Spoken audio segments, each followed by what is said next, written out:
ఓం శ్రీ నర్మదాయ నమః. నర్మదా అంటే నర్మద అంటే ఆనందాన్ని ఇచ్చేది, కైవల్యాన్ని ఇచ్చేది, అలాగే మృతి లేకుండా చేసేది. అలాగే అమ్మవారిని శివపుత్రి అని కూడా అంటారంట. ఎందుకు అంటే శివుడు ఒకప్పుడు తపస్సు చేస్తూ ఉంటే ఆయన స్వేదం నుంచి అమ్మవారు ఉద్భవించారు. అది కూడా అమరకంటక్ అనే ఒక ప్రదేశంలో అనమాట. ఆ అమరకంటక్ దగ్గరట ఈ నీరు ఎలా ఉంటుందంటే ఏదో నురుగులలాగా ఉంటుందంట. అలా ఆ నురుగు చూస్తుంటే ఏదో అట్టహాసం చేస్తున్నట్టు, అంటే హాస్యాన్ని ఇచ్చేది, అంటే మనకి ఎంతో ఆనందాన్ని ఇచ్చేది. కాబట్టి అమ్మ పేరు నర్మదా అని కూడా వచ్చిందని చెప్తారు. అలాగనే మామూలుగా చూస్తే అన్ని నదులు ప్రళయకాలంలో లీనమైపోతాయి, కానీ ఒకే ఒక్క నది మాత్రం లీనమవదంట. అది ప్రళయకాలంలో కూడా ఉంటుందట. ఎలా అయితే అన్ని పట్టణాలు లీనమైపోయినా కాశీ పట్టణం లీనమవదని చెప్తారు కదా, అలాగ నదులన్నిటిల్లో నర్మదా నది మాత్రం లీనం కాకుండా ఎప్పటికీ ఉంటుందంట. అలానే మార్కండేయులు వారు ప్రళయంలో కూడా ఉంటారు కదా, ఆయనకి శివుని వలన వరం ఉంది, ఆయన ప్రళయంలో ఆయన లీనమవరు. అలా ఒకసారి ఆయన ఈ ప్రళయ సమయంలో కాసింత చింత కలుగుతుంది కదా, అంత లీనమైపోతుంది. ఆయన అలా చూస్తూ ఉన్నారంట.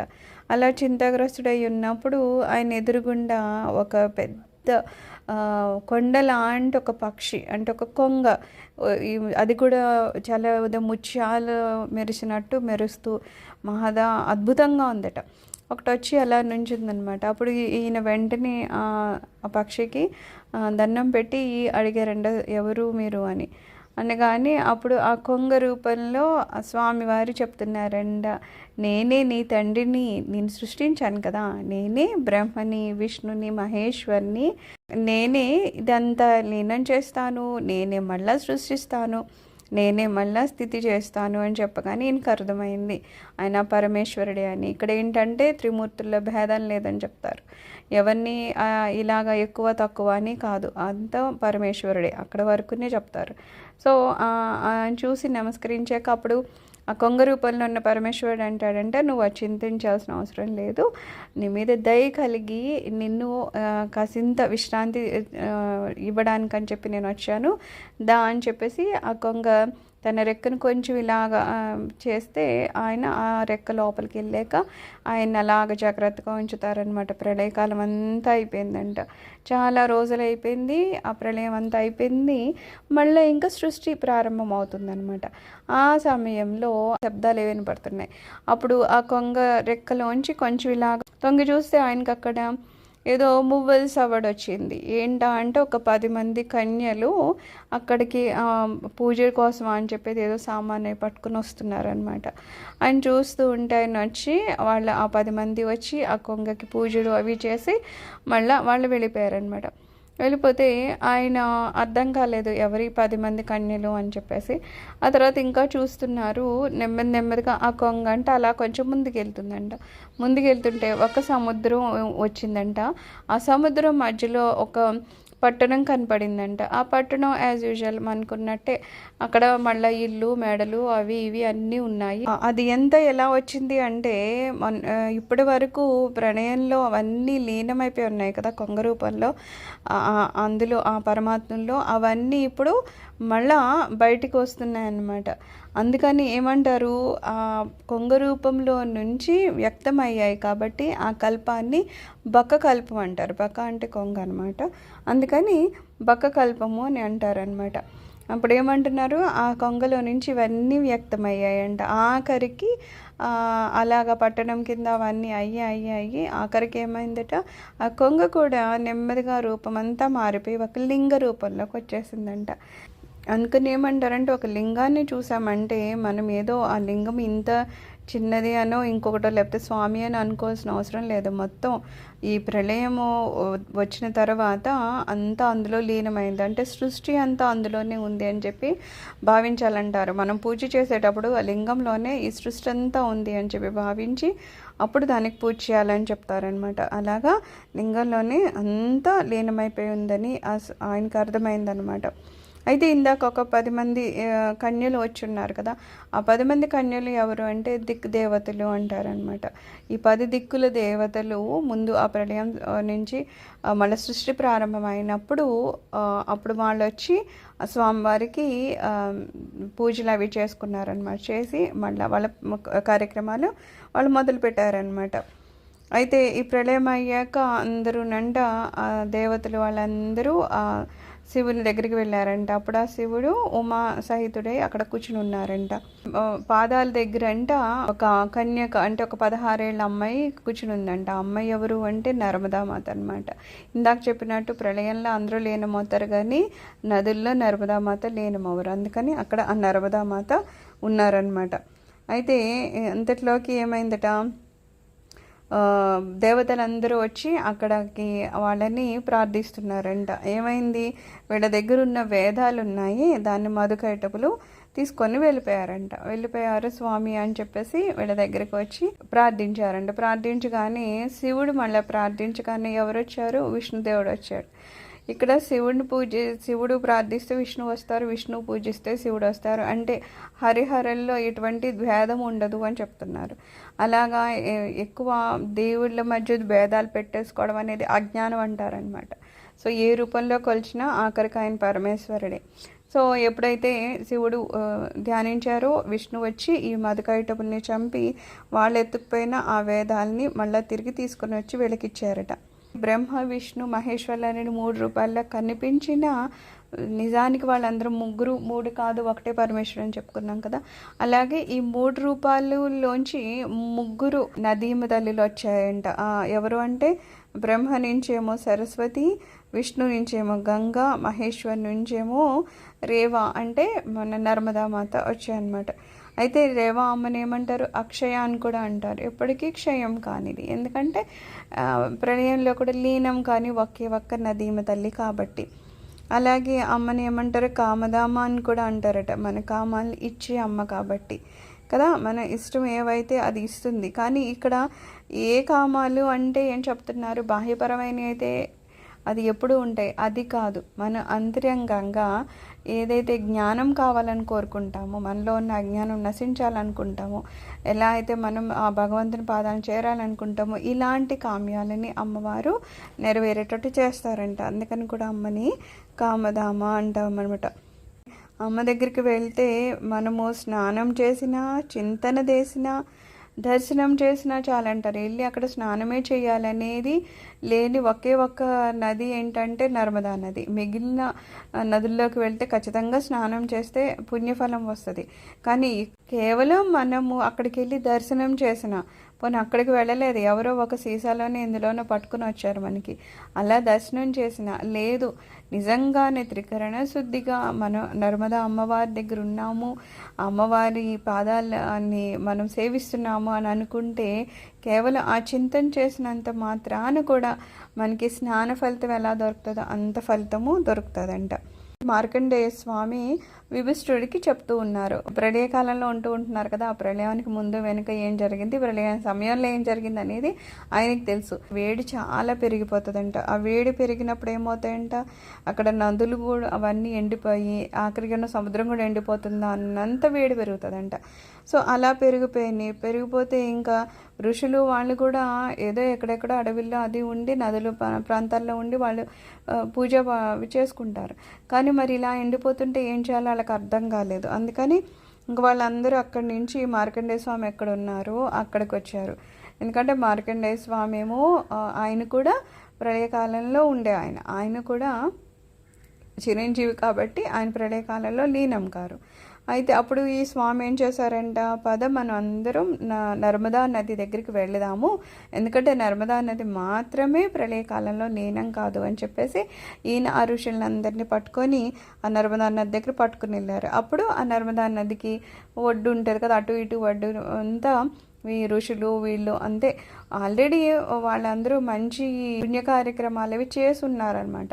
చాలా జ్ఞానం సంపాదించిన వాళ్ళందరూ కాబట్టి అక్కడ చేరుకోగలిగే ఆ స్థితికి వెళ్ళిన వాళ్ళు కాబట్టి వాళ్ళకి ఆ టైంకి మార్కండేయ స్వామి దగ్గరికి వెళ్ళాలనిపించింది. ఆయన నర్మదా నదికి తీరాన్ని పట్టుకుని వెళ్ళారు.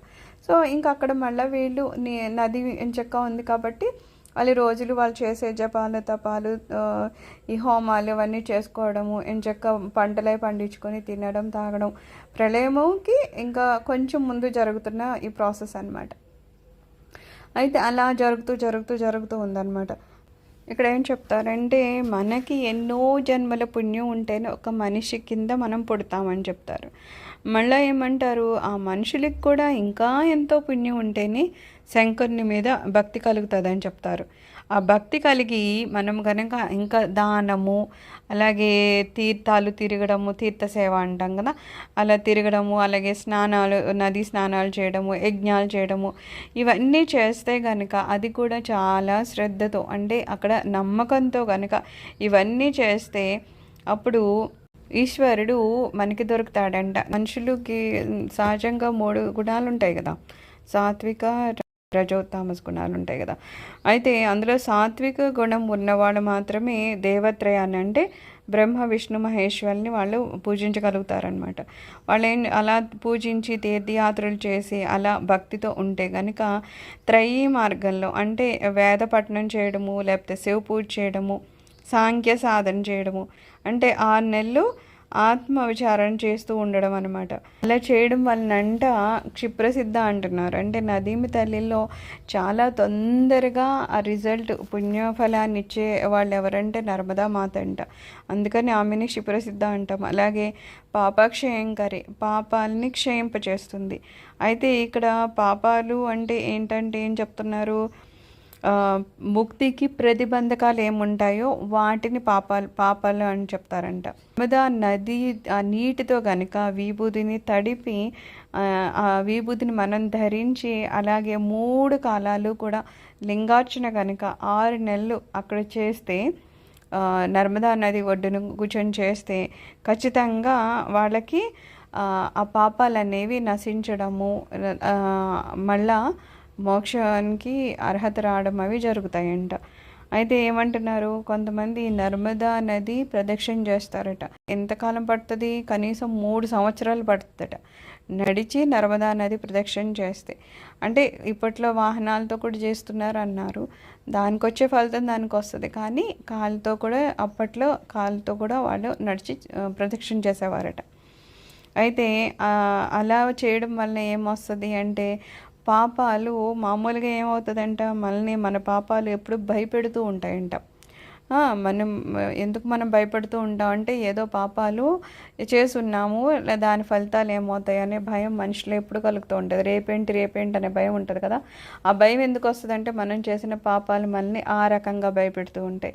కానీ ఇవన్నీ చేయడం వలన, అమ్మవారి దయ వలన ఆ పాపపీత అనేది మనకి పోతుందంట. అలాగేమంటున్నారు, అన్న నియమం అనేది చాలా ఇంపార్టెంట్ అంటున్నారు.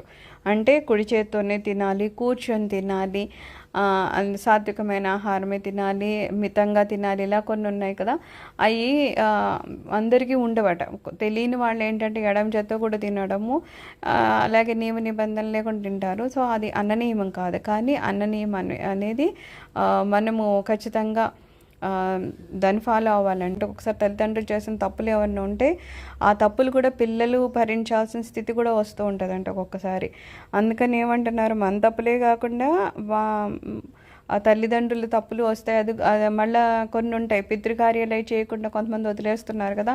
అలా వదిలేస్తే వాళ్ళకి ఏమో తెలియదు కానీ వాళ్ళ పిల్లలకి మాత్రం అవి పట్టుకుని పీడిస్తాయి అనమాట. అందుకే పితృకార్యాలు ఎవరు చేయరో వాళ్ళ ఇళ్ళల్లో వాళ్ళ వంశము వృద్ధి చెందదు. ఒకళ్ళు వృద్ధి చెందినా ఆ పిల్లలు ఏదో అంగవైకల్యంతోనో లేకపోతే మానసిక వైకల్యంతోనో ఉంటారు కానీ సరిగ్గా ఉండరు. ఎందుకంటే పితృదోషాలు అక్కడ పితృశాపాలు పట్టి పీడిస్తూ ఉంటాయి అన్నమాట. సో ఇలాంటివి ఏమవుతాయంట, తర్వాత వచ్చే తరాలు వారికి ఐ ప్రాబ్లమ్స్ కింద ఉంటాయి అన్నమాట. సో ఏమంటున్నారు, ఇలాంటి దోషాలన్నీ ఎందుకు ఉంటాయంటే మనం అజ్ఞానంతోనో అహంకారంతోనో చేయడం అనమాట. ఎవరికైతే కాసింత దెబ్బ ఎక్కువ ఉందో వాళ్ళు ఇవన్నీ పితృకార్యాలు చేయాల్సిన అవసరం ఉందిలే అనుకుంటారు. లేదా ఏదో తల్లిదండ్రుల మీద ఏదో కోపంతో చేయడం మానేస్తే ఏమవుతుందంటున్నారు, అవన్నీ ఇంకొక రూపంలో శాపాల రూపాల్లో పట్టి పీడిస్తూ ఉంటాయట. అయితే మనం శరీరాన్ని క్లేశం చేస్తే కనుక పాపాలు నాశనం అవుతాయంటారు. అంటే ఏదో కాస్త ఉపవాసం చేయడం, జాగరణ చేయడము, ఇలాగ ప్రదక్షిణ చేయడం, ఇలాగా కాస్త శరీరానికి మనం కష్టం ఇస్తే కనుక ఖచ్చితంగా మనకున్న పాపాలు చాలా వరకు నాశనం అవుతాయని చెప్తున్నారు. అశ్రద్ధ, మూర్ఖులు, దంభము ఇలాంటి వాళ్ళు ఏమన్నా చేసినా సరే, ఏదో నదికి వెళ్ళి స్నానం చేసేసి మాకు పుణ్యం వచ్చేస్తుంది, పాపాలు తొలగిపోతాయంటే అవి కాదు అంటున్నారు. ఎందుకంటే ఎవరికైతే అశ్రద్ధ ఉందో, దంభం అది ఉందో, అహంకారం ఉందో వాళ్ళకి ఆ పాపాలు నాశనమయ్యే ప్రసక్తే లేదంట. అలాగే ఎవరికైతే శ్రద్ధ ఉండి పూర్ణ నమ్మకంతో అమ్మవారిని పూజిస్తారో, అక్కడికి వెళ్ళి శివుడిని ఆరాధిస్తారో వాళ్ళకి ఖచ్చితంగా పుణ్యాలు దొరుకుతాయి అని చెప్తున్నారు. అలాగే తీర్థయాత్రలు, దానాలు చేయడం వలన పాపాలు పోవు అంటున్నారు. అదేంటండి పాపాలు పోవా అంటే ఎవరికి పోతాయి ఎవరికి పోవు అనేవి చెప్తున్నారు. తీర్థయాత్రలకు వెళ్ళాము, దానాలు చేసాము, కానీ మళ్ళా ఏమి చేయకూడదో ఆ పనులు చేయడం కనుక చేస్తే, అలాగే చేసిన తప్పులకి ఎటువంటి పశ్చాత్తాపము లేకపోతే అలాంటి వాళ్ళ పాపాలు ఏమాత్రం పోవంటున్నారు. కానీ ఎవరికైతే తెలుసో తెలియకో జరిగిన పాపాలు ఉన్నాయి, ఆ పశ్చాత్తాపం ఉంది, అయ్యో అది జరిగిపోయింది, అలా నేను చేశాను, తప్పు అయింది, ఇక మీదట ఆ తప్పు నేను చేయకూడదు అని ఎవరైతే అనుకుంటారో వాళ్ళకైతే ఆ పాపదోషాలన్నీ తొలగిపోయి పుణ్యాన్ని కూడా ఆర్జిస్తారంట. అలాగే ఆ తర్వాత ఖచ్చితంగా అతను నియమబద్ధంగా ఉండాలంట. ఒకసారి ఏదో జరిగినాయి కానీ ఆ తర్వాత మాత్రం చాలా నియమబద్ధంగా ఉండాలట. అలా ఉండడం వలన అతనికి ఉన్న జాతక దోషాలు కూడా పోతాయి అంటున్నారు. జాతకంలో కూడా ఉంటాయి కదా, ఎవరైతే మనిషి ఇంకా మంచిగా ఉంటాడో అతనికి ఏమన్నా ముందు జాతక దోషాలు ఉంటే అవి కూడా పోతాయంట. అలాగే పాపాలు చేసి ఏదో జపంతోనో దానంతోనో అవన్నీ కవర్ చేసేస్తామని అనుకుంటారు కదా, ఇప్పుడు అదే జరుగుతోంది. ఎన్నో పాపాలు చేసేసి గుడికి వెళ్ళి ఏదో డొనేషన్స్ ఇచ్చేస్తుంటే అయిపోతుంది, పాపాలు దాని శిక్ష మనకు పడదని అనుకుంటున్నారు. కానీ ఇక్కడ క్లియర్గా చెప్తున్నారు, ఎవరైతే పాపాలు చేసి మళ్ళీ వాళ్ళలో ఎటువంటి మార్పు రాదో, లేకపోతే కావాలనే పాపాలు చేస్తున్నారో అలాంటి వాళ్ళకి ఎట్టి పరిస్థితుల్లోనూ పాపం పోయే ప్రసక్తే లేదని చెప్తున్నారు. అయితే పశ్చాత్తాపం ఉంటే ఖచ్చితంగా పోతుందంట. అలాగే నర్మదా తీరంలో మనం ఏం చేయాలంట, జపము, రుద్రము అలాంటివి చేస్తే 6 నెలల్లో ఖచ్చితంగా ఆ మనిషి తరిస్తాడంట. అలాగే పురాణాలు, దేవతా సాయుధ్యము, నర్మదా తీరంలో కూర్చొని పురాణాలు చదవాలని చెప్తారు. ఎస్పెషల్లీ శివపురాణం, విష్ణు పురాణం ఇలాంటివి చదివితే ఖచ్చితంగా దానికి వచ్చే ఫలితము కొన్ని వేల రెట్లు ఫలితం మనకు వస్తుంది అనమాట. అందుకని అక్కడికి వెళ్ళినప్పుడు ఏదో జపమనో, ధ్యానమనో, పురాణ పఠనమనో ఇలాంటివన్నీ చేసుకుంటూ ఉండాలని చెప్తారు. మార్కండేయ స్వామి ఇంకా ఏం చెప్తున్నారంటే, ఒకసారి సిద్ధులు దేవతలందరూ నంది దగ్గరికి వెళ్ళినప్పుడు ఆయన నంది గీత అని ఒకటి చెప్పారంట. అందులో ఏం చెప్పారంట, సంసారం నుండి బయటపడాలి, జన్మలో సుఖం లేదు అని చెప్పారట. ఎందుకంటే ఒక మానవ జన్మ ఎత్తితే సుఖం ఉందా అంటే కాసింతసేపు సుఖం ఉంటే ఉండొచ్చు, కానీ ఎప్పుడు ఏదో ఒక టెన్షన్స్ రావడము, ఏదో కష్టం అనేది కలగడం అనేది సహజంగా జరుగుతుంది. అందుకని ఇందులో మనకి క్లియర్గా అర్థం అవ్వాలన్నమాట. మానవ జన్మ ఎత్తడం వలన దానివల్ల సుఖం లేదు, దాన్ని మించిన సుఖం ఏదో ఉంది, అది మనం పొందాలి. అలాగే సంసారం నుండి ఎప్పుడు బయటపడడానికి ప్రయత్నం చేయాలంట. ఈ సంసార బంధనాల్లో ఇంకా ఇరుక్కోవడం అనేది సరైన పద్ధతి కాదు. మృతి, కామ, క్రోధ, భయము ఇలాంటి వాటి నుంచి మనం బయటపడాలి. అరిషడ్ అవి ఉన్నాయి. మృత్యు భయం ఉంటుంది. ఎవరికైతే సరైన జ్ఞానం ఉండదో వాళ్ళని ఎప్పుడూ మృత్యు భయం పీడిస్తూ ఉంటుంది. కాబట్టి ఇలాంటి వాటన్నింటి నుంచి బయటపడాలి అంటున్నారు. అలాగే శివుడిని ఆశ్రయించాలి. శివుడిని ఎవరైతే ఆశ్రయిస్తారో వాళ్ళకి యముడే భయపడతాడని చెప్తారు కదా, అందుకని ఎప్పుడూ శివుడిని ఆశ్రయించి ఉంచాలంటున్నారు. అలాంటి వాళ్ళకి మృత్యు భయం కూడా లేకుండా ఉంటుంది. అలాగే నందీశ్వరుడు ఏమన్నాడంట, మూర్ఖుడా ధరించు అన్నాడంట. మూర్ఖుడా ధరించు అన్నాడంటే ఇక్కడ మీనింగ్ ఏమంటున్నారంటే, జ్ఞానం ఉన్నవాడు ఎలాగో ధరించే ప్రయత్నం చేస్తాడు, కానీ మూర్ఖుడు ఉన్నాడంటే వాడికి ధరించాలన్నా జరిగే ప్రసక్తే తక్కువ. ఎందుకంటే వాడికి ఆ జ్ఞానం అనేది దొరకదు. జ్ఞానం సంపాదించాలనే ఇష్టం కానీ లేకపోతే ఆ మార్గం కానీ దొరకదు. కానీ ఎలాంటి వాడైనా సరే నువ్వు తరించవచ్చు, కనీసం నువ్వు ప్రయత్నం చేయి, శివ పూజ చేయి, శివ ధ్యానం చేయి, ఖచ్చితంగా నువ్వు తరిస్తావని ఆ స్వామివారు చెప్పడం అనమాట. దానికంటే మనల్ని 5 రకాలుగా చేయమంటున్నారు. ఏమని? శివుణ్ణి భజించాలి, శివుణ్ణి ధ్యానించాలి, శివుణ్ణి పూజించాలి, శివుణ్ణి స్తోత్రించాలి, శివునికి నమస్కారం చేయాలి. కేవలం ఈ 5 పనులు చేస్తే ఎంత మూర్ఖుడైనా, ఎంత అజ్ఞానుడైనా, ఎంత సంసారంలో కూరుకున్నాడైనా సరే అక్కడికి తరిస్తాడని చెప్పారట. అలాగే ఇంకా పంచాక్షరి జపం చాలా పవర్ఫుల్. పంచాక్షరి జపం అది కూడా మళ్ళీ నర్మదా నది తీరంలో ఉండి చేస్తే దాని ఫలితం చాలా ఎక్కువ వస్తుందని చెప్తారు. పంచోపచార పూజ చేయాలంటారు. పంచోపచారాల్లో మనకి ఏం చూపిస్తారు? పంచభూతాలు ఏమున్నాయో అన్ని రకాలుగా ఆ స్వామివారే ఉన్నారని చెప్పడం అనమాట. ఆ రకంగా మనల్ని ఇండికేట్ చేస్తూ మనం పంచోపచార పూజలు చేస్తూ ఉంటాం అనమాట. అలాగే ఇక్కడ ఏమంటున్నారంటే, శివ అనే సింహం ఉన్నప్పుడు సంసారం అనే ఏనుగు భయపడి పారిపోతుంది అని చెప్తున్నారన్నమాట. ఎవరైతే శివనామం తలుస్తూ ఉంటారో, శివుని చెంతకు చేరి ఉంటారో వాళ్ళని ఈ సంసారం అనే ఈ ఏనుగు ఏం చేస్తుంది? అది భయపడిపోయి పారిపోతుంది అని చెప్తున్నారు. అలాగే భవ్యమైన దేవాలయాన్ని వదిలి పనికి మాలిన చోట్లకి ఎందుకు తిరుగుతున్నావు అని అడుగుతున్నారు నంది. ఎప్పుడు దేవాలయాలను తిరిగితే దానివల్ల మనకి పుణ్యం వస్తుంది, దానివల్ల మనం ఇంకా మంచి స్థితికి వెళ్తాం. కానీ అనవసరమైన ప్రదేశాలకి తిరిగి ఇంకా పాపాలు మూట కట్టుకోవడం తప్పితే దానివల్ల వచ్చే లాభాలు ఏమున్నాయంటున్నారు. ఎప్పుడు ఏమంటున్నారు? ధ్యానము, జపము, స్నానము, దానము ఇలా చేస్తూ శివుడిని, విష్ణువుని భజనలు చేస్తూ ఉండాలంటున్నారు. గాయత్రి మంత్రము, రుద్రము ఇవన్నీ చేస్తే కనుక విష్ణులోకం పొందుతారంట. అదేంటి రుద్రం చేస్తే విష్ణులోకం అంటే? ఇందాక చెప్పినట్టు హరిహరుల మధ్య డిఫరెన్స్ ఏం లేదు అని చెప్పడం అన్నమాట. రుద్రం చేస్తే కూడా విష్ణులోకాన్ని పొందొచ్చట. అలాగే కలియుగంలో సహజంగా జరిగేది ఏంటంటే ఇంద్రియ భోగం, ఇంద్రియాలకి ఏం కావాలో వాటిని సుఖపెట్టడం, తినడం, తాగడం, పడుకోవడం అలా జరుగుతుండే యజ్ఞక్షీణం అయిపోతుంది. ఎవరు పూజలు అవన్నీ సరిగ్గా చేయకుండా, యజ్ఞాలు అయితే అసలు చేయకుండా అలా ఉంటుంది కదా కలియుగము. అయితే ఇక్కడ ఏం చెప్తున్నారు? నర్మదా స్తోత్రం అని ఒకటి చెప్తున్నారు. ఆ నర్మదా స్తోత్రం చేస్తే కనుక ఏమవుతుంది? మోక్షం ప్రసాదిస్తుంది అమ్మవారంట. అజ్ఞానం విడిపడాలి, పాపబంధనాలు. ఎప్పుడైతే మనకి అజ్ఞానం పోతుందో, అమ్మ మాకున్న అజ్ఞానాన్ని తొలగించని అడుగుతారనమాట. ఎప్పుడైతే మనకి అజ్ఞానం తొలగిపోతుందో మనకి పాపబంధనాలు కూడా వీడిపోతాయి. పాపం ఎప్పుడు చేస్తాము? జ్ఞానం లేకపోతే. ఎప్పుడైతే జ్ఞానం మనకు పరిపూర్ణంగా వస్తుందో ఆ పాపాలు అనేవి మనం చేయడం మానేస్తామన్నమాట. ఎప్పుడైతే నర్మదా మాత జలాన్ని మనం ముట్టుకుంటామో ఏం చెప్తున్నారు? మనకున్న ఈ అజ్ఞానం కానీ, ఈ పాపభీతి కానీ అన్నీ అంట ఏదో పెద్ద తుఫాను వస్తే దూదెలా ఎగిరిపోతుంది అలా ఎగిరిపోతుందంట. నర్మదా అమ్మవారి ఆ నీళ్ళకి అంత పవిత్రత ఉందన్నమాట. అలాగే ఎవరైతే దుఃఖాలతో ఉన్నారో అవన్నీ దూరం అయిపోతాయంట. అనేక నదులు, వాటితో పాటు సూర్యుడు, చంద్రుని కిరణాలు కూడా కలుస్తాయంట. ఎందుకంటే అవన్నీ పవిత్రం అవడం కోసం అంట.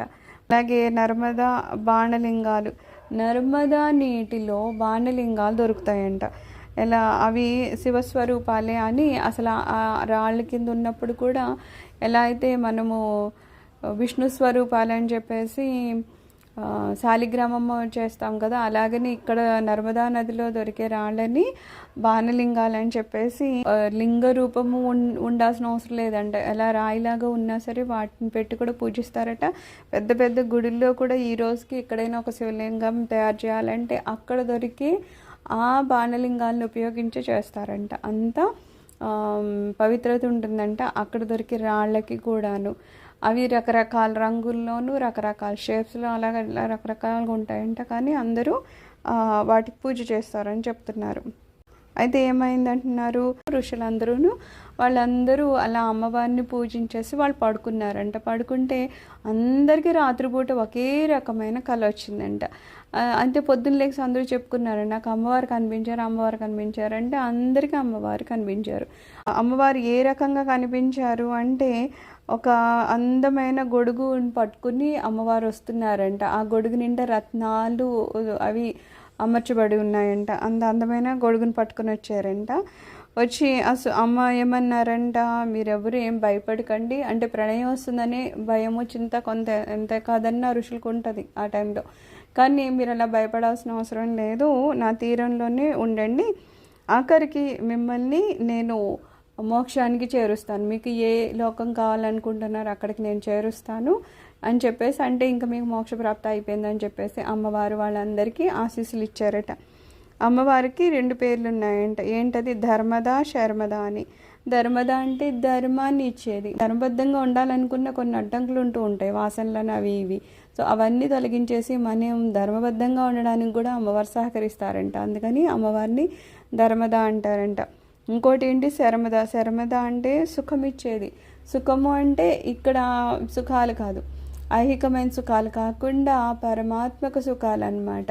మనలో ఉన్న ఆ కామక్రోధాలు అవన్నీ తీసేసి ఆ స్వామివారిని చేరడానికి చేరేక అక్కడ పొందే ఆ సుఖాన్ని ఇచ్చే అమ్మవారు కూడా నర్మదా అమ్మవారేనంట.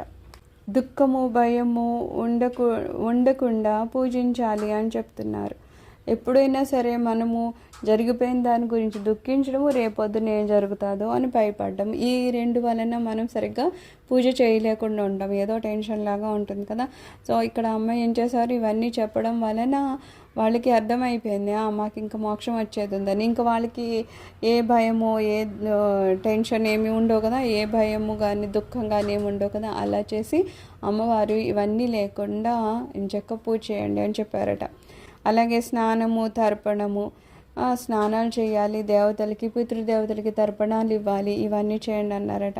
ఆఖరి రోజున ప్రళయం వచ్చే ముందు అమ్మ ఏం చేశారట, నర్మదా అమ్మవారు ఒక చేతిలోనేమో త్రిశూలాన్ని పట్టుకొని ఒక జంజం లాగేమో ఒక సర్పాన్ని ధరించి వచ్చారట. వచ్చి నేను అయోనిజను, మీరందరూ నాలోకి ప్రవేశించండి అన్నారట. అయోనిజ అంటే ఏంటి?